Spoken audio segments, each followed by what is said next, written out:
Wellman TV. Bobby Aguilar. Kabanata 751, Kabanata 751, nilamon ko ito para sa iyo. Bert Mercer. Napataas ang isang kilay ni Bobby Aguilar, nakakagulat nga ito sa kanya. Bobby Aguilar, tumakas ka kaagad. Papunta na si Bert Mercer, isa siyang peak military marquee. Ang boses ni Emerson Holmes ay nagdadala ng mga undertones of urgency. Si Bobby Aguilar, gayunpaman, ay nanunuya, huwag mag-alala. Si Bert Mercer ay hindi gaanong mahalaga. Nagulat si Emerson Holmes sa kabilang dulo. Ang isang peak military marquee ay hindi gaanong mahalaga.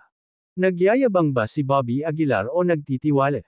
Bobby Aguilar, ikaw, nagsimulang sabihin ni Emerson Holmes, ngunit hindi niya alam kung ano ang sasabihin.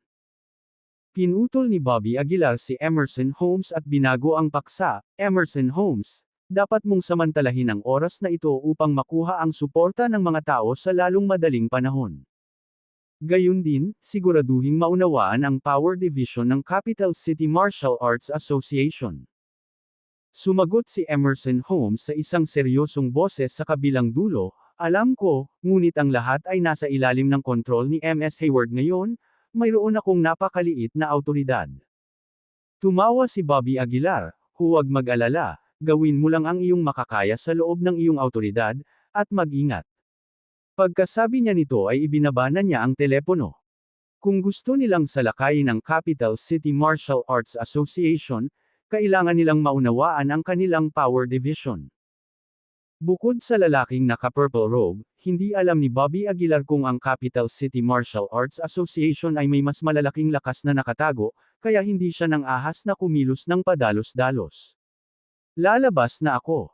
Pagkababa ng telepono, tiningnan ni Bobby Aguilar ang lalaking may bigote at si Claire Richardson. Kumunot ang noo ni Claire, saan ka pupunta? Lakad-lakad lang, masyadong masikip sa loob ng bahay, casual na sagot ni Bobby Aguilar. Lalaking may bigote, ingatan mo si Claire. Pagkasabi nito ay tumalikod si Bobby Aguilar at lumabas ng hotel. Ang hotel na ito ay nasa lugar ng lungsod, napapaligiran ng mga tao. Ang gabi sa Capital City ay tila mas abala, ang nightlife ay dahan-daang pumaibabaw sa screen. Naglakad si Bobby Aguilar sa pangunahing kalye, inilabas ang kanyang banal na pakiramdam, at naramdaman ang kapaligiran sa paligid niya. Sa loob ng ilang milya, karamihan ay mga ordinaryong tao. Mukhang hindi pa siya dumarating. Hinawakan ni Bobby Aguilar ang kanyang baba. Walang patutunguhan siyang gumala sa pangunahing kalye, tahimik na naghihintay sa pagdating ni Bert Mercer. Mahigit isang oras na ang lumipas, ngunit hindi pa rin lumalabas si Bert Mercer. Halos maubusan na ng pasensya si Bobby Aguilar. Nakahanap siya ng isang tahimik na bar na mauupuan, at casual na umorder ng 2 inumin, planong hintayin ang pagdating ni Bert Mercer dito. Kakapasok lang sa late-term military marquee, at naghahanap ng mapagsasanayan. Bulong ni Bobby Aguilar sa sarili. Sa sandaling ito, si Bobby Aguilar ay walang malinaw na pag-unawa sa kanyang sariling lakas, ang alam lamang niya na siya ay mas malakas kaysa dati. Mr. Aguilar, what a coincidence, nandito ka rin. Sa mga sandaling ito, isang boses ng babae ang nagmula sa gilid. Paglingon niya ay nakita niyang si Daphne Green iyon. At nakatayo sa tabi niya ang isang matangkad at gwapong binata. Miss Green. Tumayo si Bobby Aguilar mula sa kanyang upuan na may bahagyang pagkagulat. Tumingin siya sa binata sa tabi niya, is this your boyfriend?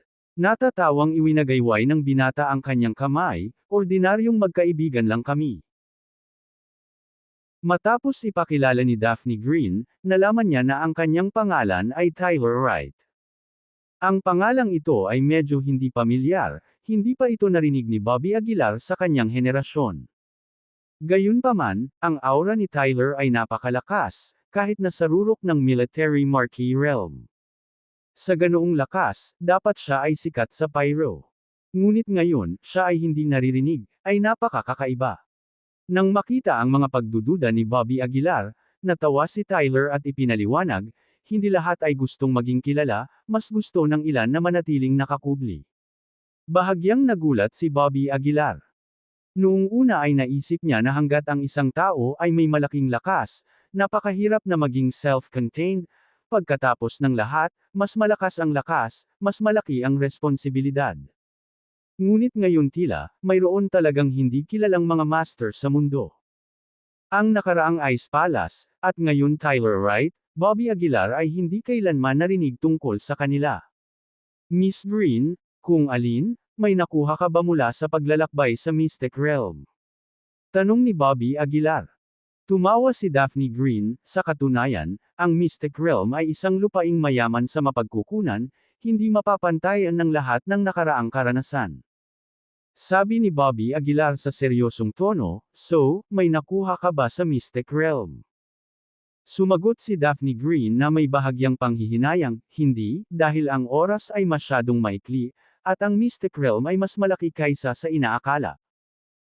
Sumigaw si Tyler Wright sa gilid, sa katunayan, hindi lahat ng Mystic Realm ay kontrolado ng Capital City Martial Arts Association, maraming natitirang martial arts aristokratikong pamilya ang kumokontrol sa sarili nilang mga bahagi ng Mystic Realm. Nilingan ni Bobby Aguilar si Tyler Wright at magalang na sinabi, "Mr. Wright, parang may alam ka." Walang itinago si Tyler Wright, bahagya siyang tumango. The current martial arts aristocracy, most of them have integrated into modern society. Alinman sa pera, o upang mapabuti ang kanilang katayuan sa lipunan. Tumango si Bobby Aguilar bilang pagsang-ayon. Maging ito ay ang pamilyang Taylor o ang pamilyang Blair, at maging ang mga katulad ng pamilyang Bradley, ang kanilang core ay talagang kapital, hindi ang martial arts aristocracia. Para sa kanila, ang martial arts ay isang additive lamang. Ngunit maraming martial arts aristocracies ang ayaw na isama sa modernong ekonomiya, tumawa si Tyler. Sa pagkakaalam ko, marami sa mga nabubuhay na aristokratikong pamilya ang nakatira sa loob ng Mystic Realm. Bahagyang nagulat si Bobby Aguilar. Ito ay ganap na nagwasak sa orihinal na pananaw sa mundo ni Bobby Aguilar. May mga taong nakatira sa loob ng Mystic Realm. Marahil itong Tyler Wright ay anak ng isang maharlikang pamilya na naninirahan sa loob ng Mystic Realm. Biglang may nahulaan si Bobby Aguilar. Nga pala, bakit si Mr. Aguilar dito umiinom mag-isa? Malapit na ang deadline ng iyong kasunduan ni Broderick, di ba? Iniba ni Daphne Green ang usapan. Tumango si Bobby Aguilar, 4 na araw na lang ang natitira. Mukhang napaka-confident ni Mr. Aguilar. Tumawa si Daphne Green. Nagkunwaring bumantong hininga si Bobby Aguilar, hard to say, hard to say. Walang sino man ang maglakas loob na gumawa ng padalos-dalos na conclusion bago ang laban. Mr. Nagpapakumbaba si Aguilar.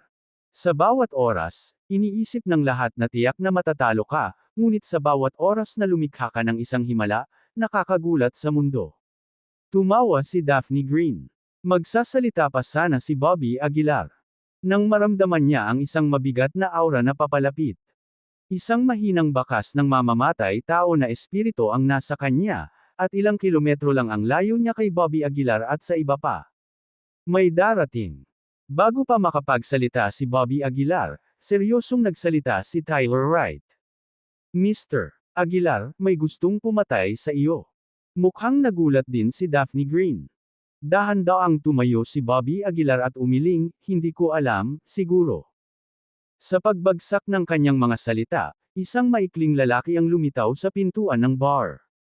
Siya ay naglalaro ng isang pana sa kanyang kamay, isang malupit na ngiti sa kanyang mukha.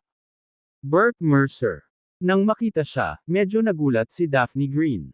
Hindi pinansin ni Bert Mercer si Daphne Green, at dumiretso kay Bobby Aguilar at umupo. Kinuha niya ang baso ng alak sa kamay ni Bobby at sinabing may mahinang ngiti, "Maswerte kang nakatakas noong nakaraan, ngunit hindi ka na magiging maswerte sa pagkakataong ito." Nagtaas ng kilay si Bobby Aguilar at sinabing, "Naaalala ko ang tumakas noong nakaraan ay ikaw." Kinaikit ni Bert Mercer ang kanyang mga mata at ngumuso, "Kung gayon, hindi mo ba dinadala ang 2 bangkay na iyon sa pagkakataong ito?" Dahan-daang tumayo si Bobby Aguilar, nanunuya, "Ang pagpatay sa iyo ay kasing dali ng pagkatay ng manok at pato, hindi ko kailangan ang 2 bangkay na iyon." Kabanata 752, Kabanata 752, Nilamon kita. Nakakatay ng manok at aso. Ha. Hindi napigilan ni Bert Mercer ang humagalpak ng tawa. Ano, dala mo pa rin yung Marshall Saint weapon? Medyo pansamantalang tanong ni Bert Mercer. Ngumisi si Bobby Aguilar, hindi mo na kailangang usisin, ang Marshall Saint weapon ay wala sa akin. Nang marinig ito, sa wakas ay napatahimik ni Bert Mercer ang kanyang isip. Ang kanyang aura ay nagsimulang dahan-daang tumalon, ang aura ng isang military marquis sa peak form, na tumagos sa buong tahimik na bar. Tumayo si Bobby Aguilar at sinabing, magpalit tayo ng lokasyon, ayokong maabala ang negosyo nila. Matapos iwanan ang pangungusap na ito, si Bobby Aguilar ang unang naglakad patungo sa labasan. Sa pagtingin sa umaatres na figure ni Bobby Aguilar, bahagyang dumilat si Bert Mercer.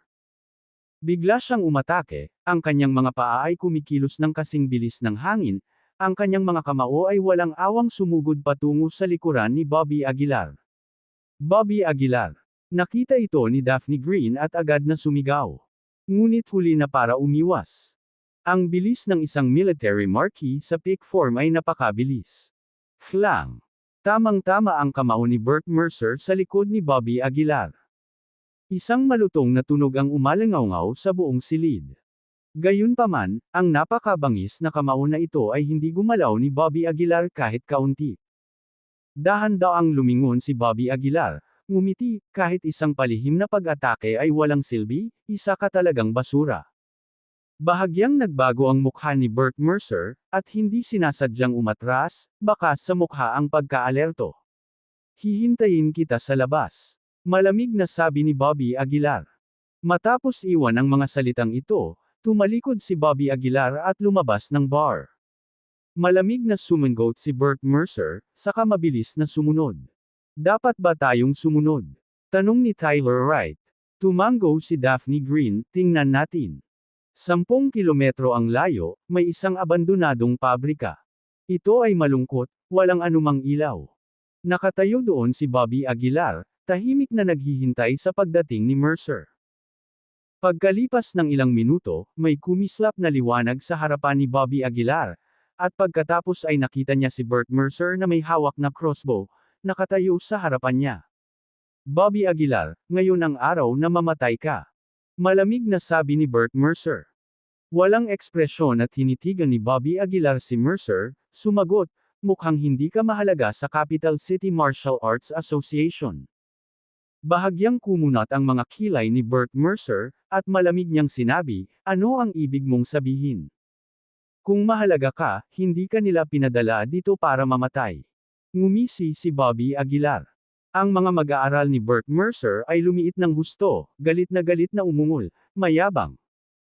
Nang bumagsak ang kanyang mga salita, hinawakan ni Bert Mercer ang kanyang crossbow, at isang sinag ng liwanag ang bumaril kay Bobby Aguilar. Ang crossbow na ito ay nagpakawalan ng pinakamadalisay na lakas ng inner. Matapos dumaan sa crossbow, maaari itong magpakawalan ng 12 beses ang lakas nito. Ang sinag ng liwanag ay napuno ng napakalaking kapangyarihan, bumaril patungo kay Bobby Aguilar.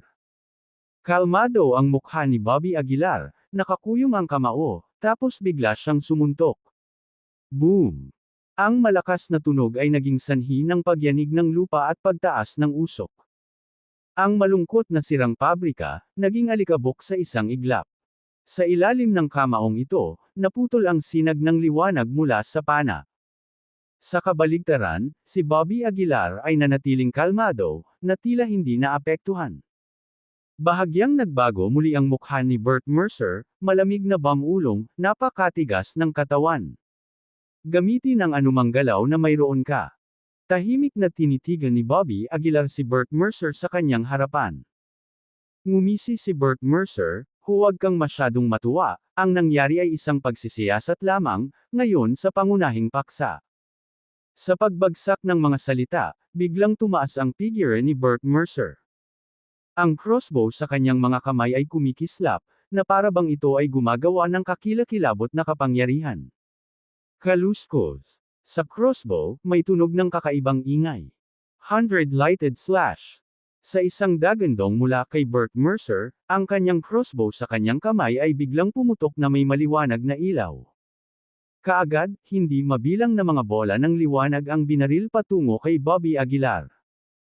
Ang mga orbs na ito ay naglalaman ng kapangyarihan ng mapanirang aura, at kung saan sila dumaan, maging ang hangin ay nagliyab. Sunod-sunod na binombo ng mga orbs si Bobby, na nagbabanta na gagawin siyang laman. Isa ito sa mga sikat na diskarte ni Bert Mercer. Ang napakalaking dami ng enerhiya, kasama ng puwersa ng pana, ay naglalaman ng hindi maisip na kapangyarihan. Malamig ang ekspresyon ni Bobby Aguilar at laban sa daang orbs na ito, hindi nagpakita ng mga palatandaan ng takot. Sa isang dagandong, isang gintong liwanag ang sumambulat sa kanya. Ang nagniningning na liwanag ay agad na nagpapaliwanag sa lahat sa paligid. Gusto niyang mapaglabanan ang 100 lighted slash na ito. Si Daphne Green, na nanunood ng labanan, ay tila may napansin. Isang bakas ng pagkagulat ang bumungad sa mukha ni Tyler Wright. Tulad ng binanggit ni Daphne Green, binalak ni Bobby Aguilar na labanan ang pamamaraang ito gamit ang kanyang pisikal na katawan. Boom boom boom. Halos 100 orbs ang bumuhos sa katawan ni Bobby Aguilar. Ang lupa sa ilalim ng mga paa ni Bobby Aguilar ay agad na gumuho, na nagpapakita ng mga bitik ng sunod-sunod. Boom! Ang lupa sa paligid ni Bobby Aguilar ay ganap na gumuho. Ang mga durog na bato ay binaril palabas na parang mga bala. Nang makita ito, hindi napigilan ni Bert Mercer na mapamura, ang kay abangan, magbabayad ka. Mula sa mas mataas na posisyon, tumingin siya sa lugar na maulap ng usok habang may suot na malupit na ngiti sa kanyang mukha. Ngunit sa sumunod na segundo, biglang nagbago ang mukha ni Bert Mercer. Ang lahat ng lupa sa paligid ni Bobby Aguilar ay gumuho, ngunit ang lupa sa ilalim ng kanyang mga paa ay nanatiling buo, na bumubuo ng isang mahabang halijing bato. Ang mga damit ni Bobby Aguilar ay basag-basag, ngunit ang kanyang katawan ay hindi nasaktan. Sa ilalim ng ningning ng gintong liwanag, mukha siyang Diyos. Paano ito nangyari? Agad na nagbago ang mukha ni Bert Mercer. Tumingin si Bobby Aguilar sa direksyon ni Bert Mercer at nginisyan, ito ang teknik mo. Wala na yun. Agad na nagalit si Bert Mercer. Huwag kang masungit. Umungol si Bert Mercer, hinawakan ang crossbow gamit ang dalawang kamay. Tila bumubuhos ang lakas ng loob ni Bert Mercer sa crossbow. Sa loob lamang ng ilang segundo, ang crossbow ay naglalaman ng hindi maisip na kapangyarihan na parang hinihigop nito ang panloob na lakas ni Bert Mercer. Ang lugar sa harap ng crossbow ay napuno ng nakakatakot na mapang-ipang aura. Napakalaki ng pressure na ito na maging si Daphne Green ay nakaramdam ng hindi komportable. Pumunta ka at mamatay. Sa isang dagandong mula kay Bert Mercer, isang nakasisilaw na globo ang sumabog mula sa crossbow. Ang globo ay hindi kapani-paniwalang maliwanag, may hahambing sa araw at buwan. Ang nakapaloob na kapangyarihan nito ay hindi maisip. Nakakatakot na kapangyarihan. Bahagyang kumunat ang noo ni Daphne Green. Tumingin siya sa direksyon ni Bobby Aguilar, halatang nag-aalala. Dahil sa sandaling iyon, si Bobby Aguilar ay hindi nagpakita ng mga palatandaan ng pagkontra. Boom! Sa lakas ng crossbow, ang orb ng liwanag na iyon ay gamulong patungo kay Bobby Aguilar. Ang orb ay ilang metro ang lapad, mukhang hindi kapani-paniwalang malaki sa unang tingin. Sa harap ng orb na ito, si Bobby Aguilar ay mukhang hindi gaanong mahalaga. Sa isang kisap mata, dumating ang orb sa harap ni Bobby Aguilar. Sa wakas, kumilos ang hindi gumagalaw na si Bobby Aguilar. Dahan-dahan niyang itinaas ang kanyang kamay, at malamig na sinabi, Divine Devouring Skill. Agad namang ibinuka ni Bobby Aguilar ang kanyang bibig. Hinayla niya ang liwanag na globo patungo sa kanya, at sa sumunod na segundo ay nilunok iyon ng diretso sa kanyang tiyan. Ang eksenang ito ay naging sanhi ng pagkalaglag ng panga ng lahat. Maging sina Daphne Green at Tyler Wright ay natulala. Ano ito? Sabi ni Daphne Green, puno ng pagkabigla ang kanyang magagandang mata. Hindi pa ako nakakita ng ganoong barbaric technique. Sigaw ni Tyler Wright, na parehong nagulat. Kabanata 753, Kabanata 753, Pagkatay. Ang dambuhalang globo ng liwanag ay sinipsip sa tiyan ni Bobby Aguilar nang ibuka niya ang kanyang bibig. Pinagmasdan nila ang sphere na lumiliit ng lumiit, hanggang sa tuluyan na itong nawala. Tinapik-tapik ni Bobby Aguilar ang kanyang tiyan at nagbelch, isang nasisiyahang ekspresyon sa kanyang mukha. Hindi masama. Ang sarap sa pakiramdam, sabi ni Bobby Aguilar, nakangisi. Si Bert Mercer, na nakatayo sa hindi kalayuan, ay may hindi mabata na hitsura sa kanyang mukha. Tumutulo ang pawis mula sa kanyang noo.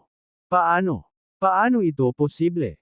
Napalunok si Bert, tila hindi makapaniwala sa eksenang nasa harapan niya. Malamig na sinulyapan ni Bobby Aguilar si Bert, sinabing, kung ito ang iyong trump card, kung gayon ikaw ay nasa 100 patungo sa kamatayan. Kinagat ni Bert Mercer ang kanyang mga ngipin at, hinawakan ang kanyang automatikong crossbow, malamig na sinabi, Bobby Aguilar, malalayo ka na. Para matapos, si Bert ay parang baliw, hinawakan ang crossbow sa kanyang kamay at paulit-ulit na naglulunsad ng mga diskarte kay Bobby Aguilar. Ang kalangitan ay napuno ng nagniningning na liwanag, halos ganap na giniba ang lupa sa ilalim ng mga ito. Ngunit si Bobby Aguilar, na puno ng gininto ang liwanag, ay ganap na hindi naapektuhan. Sa kabila ng pambobomba, nasa perpektong kondisyon pa rin si Bobby Aguilar. Tapos ka na ba? It's my turn, malamig na sabi ni Bobby Aguilar. Pinunasan ni Bert ang pawis sa kanyang noo. Magsasalita pa lang sana siya, nawala sa hangin ang figure ni Bobby Aguilar. Sa susunod na segundo, nakita niya ang isang gintong flash sa harap ng kanyang mga mata.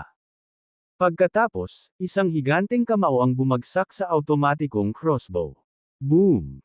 Ang kamao na ito, na nag-iimpake ng puwersa ng 10,000 kattays at sinamahan ng gininto ang liwanag, ay nabasag ang automatikong crossbow sa magkawatak-watik. Ang pinagmumula ng pagmamalaki ni Bert Mercer, ang kanyang sandata, ay nilipol. Ikaw, sinira mo talaga ang sandata ko.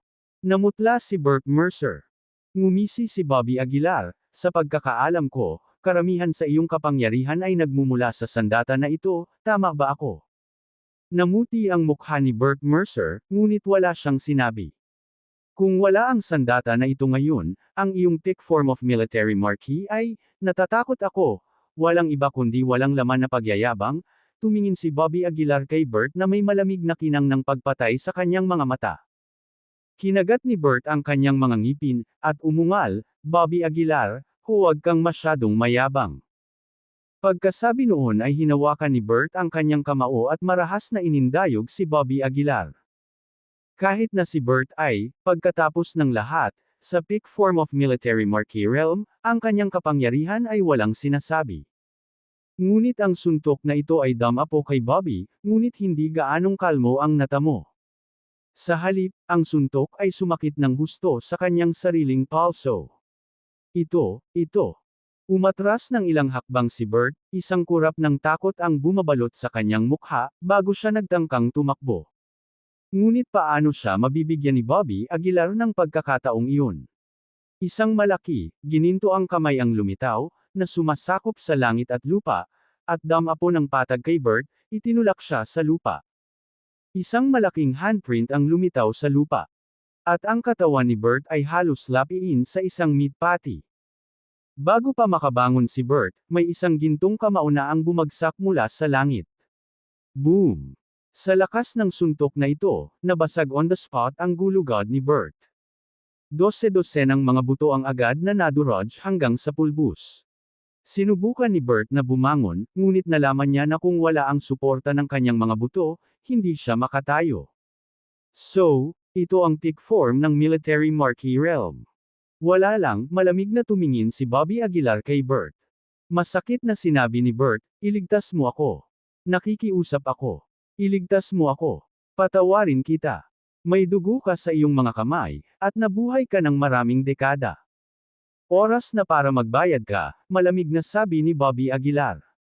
May iba pang gustong sabihin si Bert, ngunit hindi siya binigyan ni Bobby Aguilar ng pagkakataon. Inabot niya ang isang palad, tinutukan ang dantian ni Bert. Sa sumunod na segundo, hinigpitan ni Bobby Aguilar ang kanyang mga daliri at pinunit ang gininto ang core ni Bert mula sa kanyang tiyan. Mabilis na naubos ang puwersa ng buhay ni Bert Mercer, at hindi nagtagal, naging malamig siyang bangkay. Pinaglaruan ni Bobby Aguilar ang Golden Core, nagulat nang malaman na ang Golden Core na ito ay ilang puntos na mas malaki kaysa sa lahat ng Golden Core na nakita niya noon. Maaaring mas malaki ang Golden Core ng peak form of military marquee. Tahimik na nagmuni-muni si Bobby Aguilar. Hindi siya nagmamadaling lunukan ang Golden Core. Sa halip, binalak niyang itago ito para sa araw na makapasok siya sa ranggo ng Marshal Saint. Ibinulsa ang Golden Core, binuhat ni Bobby Aguilar ang bangkay ni Bert Mercer at naglakad patungo kay Daphne Green. Mr. Aguilar, ang lakas mo talagang nabigla sa mga nasa paligid mo, nakangiting sabi ni Daphne Green. Sa loob lamang ng 2 taon, ipinakita ni G. Aguilar ang gayong kapangyarihan. Nakakamangha talaga, she added. Tumawa si Bobby Aguilar at sinabing, Miss Green, nambobola mo ako. Sa isang tabi, sinabi ni Tyler Wright, hindi nakakagulat na gusto ka ni Miss Taylor. Mr. Aguilar, ikaw ay tunay na tulad ng isang walang hanggang bayani, puno ng kagandahan. Medyo napahiya kay Bobby Aguilar ang mga papuri ng dalawa. Kung wala nang iba pa, aalis na ako, sabi ni Bobby Aguilar. Tumawa si Daphne Green at sinabing, okay, Mr. Aguilar, see you in the Martial Arts Academy in a few days. Sumang-ayon si Bobby Aguilar bago umalis kasama ang bangkay ni Bert Mercer. Kinabukasan. Habang papaalis na si MS Hayward sa Capital City Martial Arts Association at patungo sa Martial Arts Academy, nakita niya ang bangkay na nakasabit sa gate. Nang makita ang bangkay, nagbago ang mukha ni MS Hayward. Kahit halos madurog na ang pisikal na katawan ni Mercer, nakilala siya ni MS Hayward sa isang sulyap. Bert Mercer, patay na talaga siya, sabi ni MS Hayward na parang yelo ang mukha. MS. Hayward, ano? Anong nangyari dito? Si Emerson Holmes, nagkukunwaring sorpresa, ay nagtanong. Hindi sumagot si MS Hayward, ngunit nagutos, itapon ang bangkay. Oo. Sagot ni Emerson Holmes, mabilis na tumango. Tuwang-tuwa siya sa kaibuturan. Hindi niya inaasahan na si Bert Mercer ay papatayin ni Bobby Aguilar. Tandaan, si Mercer ay nasa peak form ng military marquee realm. Mukhang hindi mali ang desisyon ko, naisip ni Emerson Holmes sa sarili. Walang ibang salita, tumalikod si MS Hayward at tinungo ang Martial Arts Academy. Minsan sa Martial Arts Academy, dumiretso si MS Hayward sa kwarto ni Broderick. MS. Hayward. Nang makita si MS Hayward, tumayo kaagad si Broderick. Matipid na sabi ni MS Hayward, Broderick, samahan mo ako kaagad. Para saan? Tanong ni Broderick na medyo nagulat. Malamig na sagot ni MS Hayward, kailangan kitang dalhin sa Mystic Realm, hindi na tayo makapaghintay pa. Sa Mystic Realm. Lalong naguluhan si Broderick. Sinulyapan siya ni MS Hayward at sinabing, namatay si Bert Mercer sa kamay ni Bobby Aguilar. Ito ay isang malinaw na senyales na si Bobby Aguilar ay hindi na katulad ng dati. Upang maiwasan ang anumang mga sakuna, dadalhin kita upang maligo sa dugo ni Emily Taylor at magmana ng kanyang kapangyarihan sa linya ng dugo. Natawa si Broderick at sinabing, MS. Hayward, hindi na kailangan yan. Ang Bobby Aguilar na iyon ay wala. Oo, minor character lang ako, bakit ka mag-abala? Maya-maya, biglang sumulpot si Bobby Aguilar sa pinto. Nanlamig ang mukha ni MS Hayward habang madilim na sinabi niya, Bobby Aguilar, sino ang nag-imbita sa iyo dito? Sinulyapan ni Bobby Aguilar si Broderick bago bahagyang nanunuya, mukhang wala kang gaanong pananampalataya sa hayop na iyong pinalaki. Bobby Aguilar, nililigawan mo si kamatayan. Dahil sa sinabi ni Bobby, humakbang pasulong si Broderick, sumasabog sa lakas ang kanyang aura. Kabanata 754, Kabanata 754, nag-aalala MS Hayward sa lungguhit isa. Sa pagharap sa galit ni Broderick, nanatiling hindi natinag si Bobby Aguilar. Malamig niyang tinitigan si MS Hayward at sinabing, gusto mo siyang dalhin sa Mystic Realm pagkatapos mabigang patayin ako. Old thing, wala ka talagang kahihiyan. Hinihingi mo ang kamatayan. Si Broderick ay nagngangalit, at ang kanyang malaking palad ay kumaway, isang itim na kamao na direktang nakatutok kay Bobby Aguilar. Hindi nagpatalo si Bobby at kinuyam ang mga kamao para lumaban. Boom! Isang malakas na ingay ang kumalat sa loob ng Martial Arts Academy. Ginamit ng magkabilang panig ang kanilang pisikal na lakas, ngunit ang mga alon ng enerhiya na kanilang inilabas ay halos sumire sa buong patio. Bagamat simple lang ang pagsubok ng dalawa, taglay pa rin nila ang hindi kapani-paniwalang kapangyarihan. Sinulyapan ni Broderick ang kanyang kamao at hindi maiwasang bahagyang sumimangot. May mga bitek sa kanyang maitim na kamao. Kahit na ang pinsala ay hindi malubha, ito ay kahanga-hanga. Kilalang kilala na ang katawan ni Heaven Swallow ang Python ay napakalakas, na may panlabas na layer ng balat na halos hindi masisira. Ngunit ngayon, pagkatapos ng isang santukan sa isang tao, siya ay dahado, na hindi niya matanggap. Hindi rin masyadong maganda ang mukha ni MS Hayward sa gilid. Malamig niyang tiningnan si Bobby Aguilar, ang kanyang mamamatay tao na espiritu ay hindi nakikilala. Matandang hayop, sa loob ng 3 araw, darating ako upang kunin ang kanyang buhay. Tinuro ni Bobby Aguilar si Broderick at sinabing. Matapos ihagis ang mga salitang ito, tumalikod si Bobby Aguilar at umalis. Sa kwarto, lalong nanlamig ang mukha ni MS Hayward. Itong si Bobby Aguilar, nagngagat ang mga ngipin ni MS Hayward, at bahagyang kumuyam ang kanyang mga payat na kamay. Nagmamadaling humakbang si Broderick at sinabing, MS Hayward, hindi ako papatalo sa kanya. Tumingin si MS Hayward kay Broderick at sinabing, hindi ka talaga matatalo, kahit isang beses. Para kay MS Hayward, si Broderick ay hindi lamang ang kanyang alaga kundi ang kanyang pagmamalaki. Itinuring pa niya si Broderick bilang kanyang sariling supling. Sa makatuwid, dapat gawin siyang numero 1 ni MS Hayward sa mga nakababatang henerasyon anuman ang mangyari. At saka, kapag natalo si Broderick, ibig sabihin ay makapasok si Bobby Aguilar sa Mystic Realm kung saan nakakulong si Emily Taylor. Ang Mystic Realm ay sikreto ng Capital City Martial Arts Association at hindi dapat pakialaman ni Bobby Aguilar. Hindi ako magpapatalo. Naikuyom ni Broderick ang kanyang mga kamao at same time na sinabi. Nanatiling tahimik si MS Hayward. Gusto niya ng 100% na katiyakan. Gagawin ko ang paraan para manalo ka. Sabi ni MS Hayward sa malalim na boses. Tumalikod siya at lumabas ng silid, ang kanyang mga mata ay puno ng bakas ng pagpatay na layunin. Sa kabilang side, opisyal na bumalik si Bobby Aguilar sa Martial Arts Academy. Bilang unang batch ng mga estudyante, maayos ang pakikitungo sa kanila at nagkaroon ng sariling mga malayang mansyon. Sinadya man o hindi, ang mansyon ni Bobby Aguilar ay katabi ni Dominic Taylor. Pagbalik ni Bobby, nakasalubong niya si Dominic Taylor na nakatayo sa pintuan. Si Dominic Taylor ay napapaligiran ng mahigit 10 tao. Ang mga taong ito ay pawang mga bata pa, sa kanilang maagang 20s.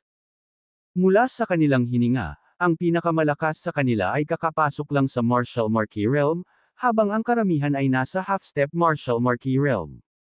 Bobby Aguilar, hindi ko inaasahan na babalik ka. Pinagtawanan siya ni Dominic Taylor. Sinulyapan siya ni Bobby Aguilar at sinabing, ano? Bumabata na ang entourage mo. Tiningnan ni Dominic Taylor ang mga tao sa paligid niya at pagkatapos ay walang pakialam na sinabi, ang mga taong ito ay aking mga tagasunod at aking mga disipulo. Nang marinig ito, hindi napigilan ni Bobby Aguilar na matawa. Ano, pinaplano mong maging independent sa pamilya Taylor? Napataas ang kilay ni Bobby Aguilar. Si Dominic Taylor ay hindi nagmamadali at sinabing walang pakialam, kung ikaw, Bobby Aguilar, ay makapagtatag ng sarili mong sekta, kaya ko rin, si Dominic Taylor. Lahat ng mga taong ito ay may kakaibang talento. Mas malakas sila kaysa sa mga nasa Green Moon Villa. Medyo mayabang ang tono ni Dominic Taylor. Tama, napakataas ng mga kinakailangan ng ating Panginoon sa pagtanggap ng mga alagad. Hindi lang sino man ang maaaring maging disipulo. Malamig na sabi ng isang binata sa tabi ni Dominic Taylor. Hindi na nag-abala pa si Bobby Aguilar na harapin si Dominic Taylor at tumalikod na at bumalik sa sariling mansyon. Pinagmasdan ni Dominic Taylor ang umaatres na figure ni Bobby Aguilar. Ang kanyang tingin ay walang kamalay-malay na bumagsak kay Claire Richardson. Sino ang babaeng iyon? Bakit hindi ko siya nakita kanina? Kumunot ang noo ni Dominic Taylor. Guro, pupunta ako at mag-iimbestiga para sa iyo. Nagmamadaling sabi ng isang alagad sa tabi niya. Ngunit umiling si Dominic Taylor at sinabing, hindi na kailangan, kung gusto kong malaman, maaari kong tanungin ang aking sarili. At saka, kung sino man ang gusto ko, maaari ko silang kunin sa kanyang tabi anumang oras. Ito ang kumpiyansa ni Dominic Taylor. Bilang young master ng pamilya Taylor, anuman ang kanyang background, hitsura, o mapagkukunan, higit siya kay Bobby Aguilar. Kaya naniwala si Dominic Taylor na ang kanyang alindog ay hindi maihahambing kay Bobby Aguilar. Sa loob ng mansyon, si Bobby Aguilar ay mukhang nenas. May 3 araw pa bago ang laban kay Broderick. Pinili ni Bobby na magpahinga dahil wala naman siyang magagawa sa 3 maikling araw na ito. Dumating ang gabi. Hindi makatulog si Bobby Aguilar. Umupo siya sa looban, umiinom ng tsaa mag-isa, na medyo nakakalibang. Ngunit sa oras na ito, may nakatutok na kay Bobby Aguilar. Sa isang kagubatan malapit sa Martial Arts Academy, nakatayo doon si MS Hayward at isang batang babae. Kahit ano paman, humanap ng paraan para maakit si Bobby Aguilar. Malamig na sabi ni MS Hayward.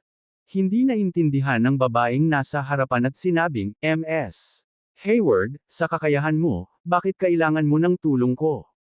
Maari mo lang siyang patayin ng direkta.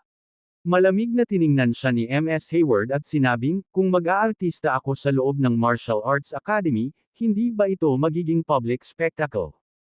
Sa panahong iyon, kahit na manalo si Broderick, hindi ito magiging isang maluwalhating tagumpay. Biglang natauhan ang dalaga. Natahimik siya sandali, at pagkatapos ay pansamantalang sinabi, MS Hayward, kung kaya ko siyang DA na lumabas, bibigyan mo ba talaga ako ng bloodline? Oo naman. Malamig na tumango si MS Hayward. Kinagat ng dalaga ang kanyang mga ngipin at sinabing, sige. Pupunta ako. Pagkatapos noon, mabilis siyang naglakad papasok sa Martial Arts Academy. Ang mukha ni MS Hayward ay nagyayelo, at ang kanyang mga mag-aaral ay puno ng panggigigil na layunin. Gumamit siya ng isang lihim na pamamaraan upang itago ang kanyang hininga at naghintay sa labas ng mansyon ni Bobby Aguilar ng isang buong araw. Pero wala talagang balak umalis si Bobby Aguilar.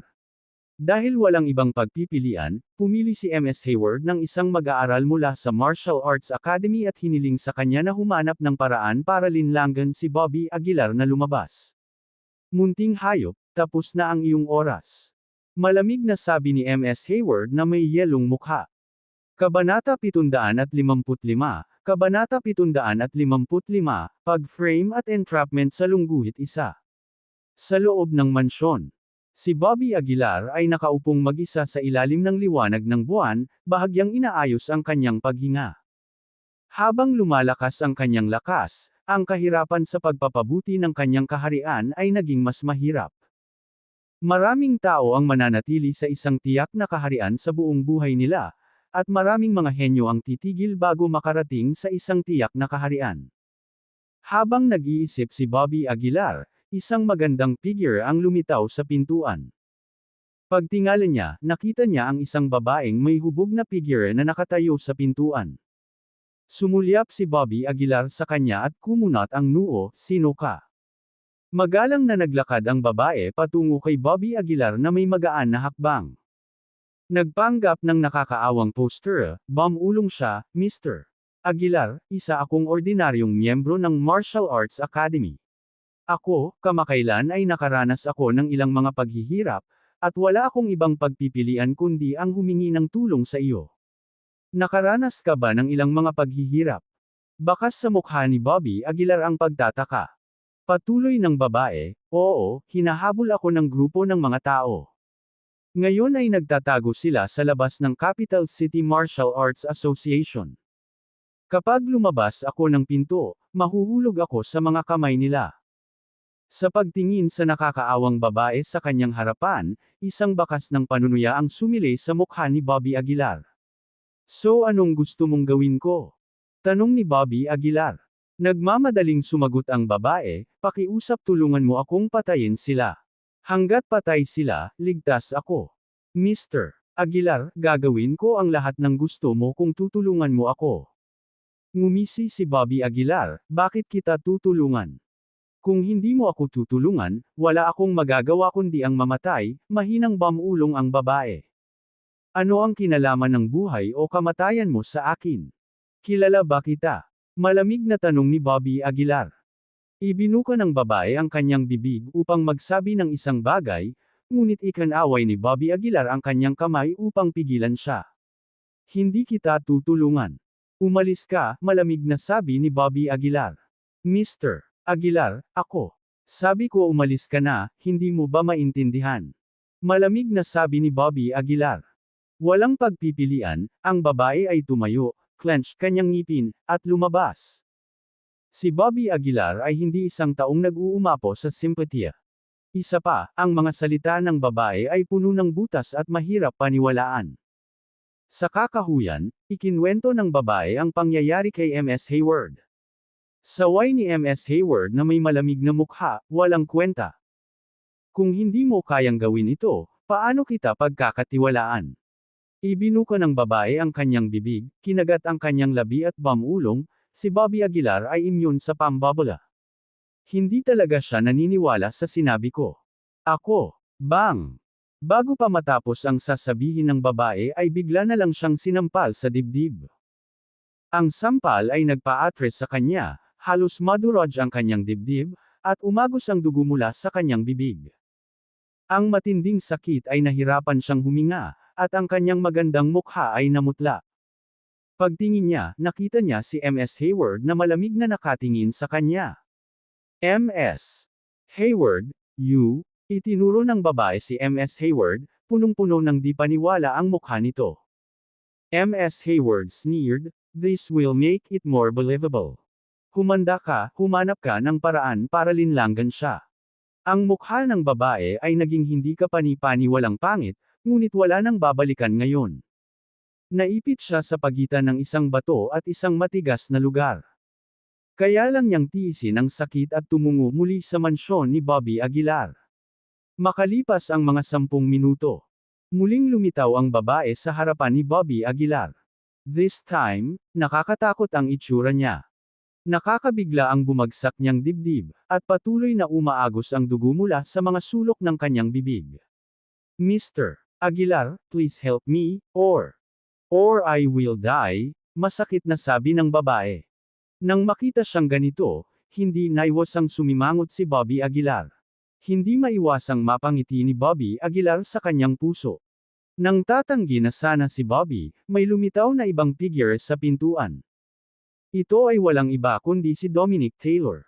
Sok, Bobby, may pusong bato ka talaga.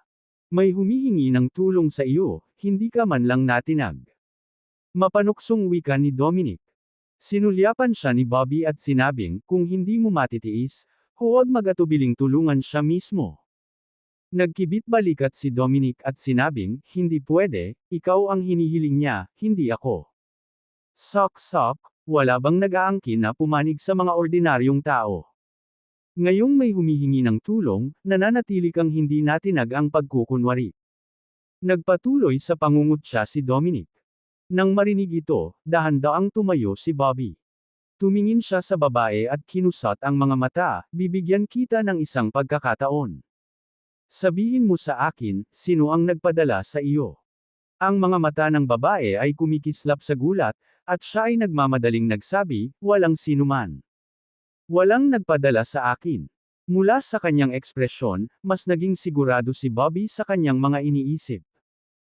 Tiningnan ni Bobby ang sugat sa kanyang dibdib at same time na sinabi, palibhasa'y napakalupit sa iyong sarili, mag-ingat na huwag mawalan ng sariling buhay sa proseso.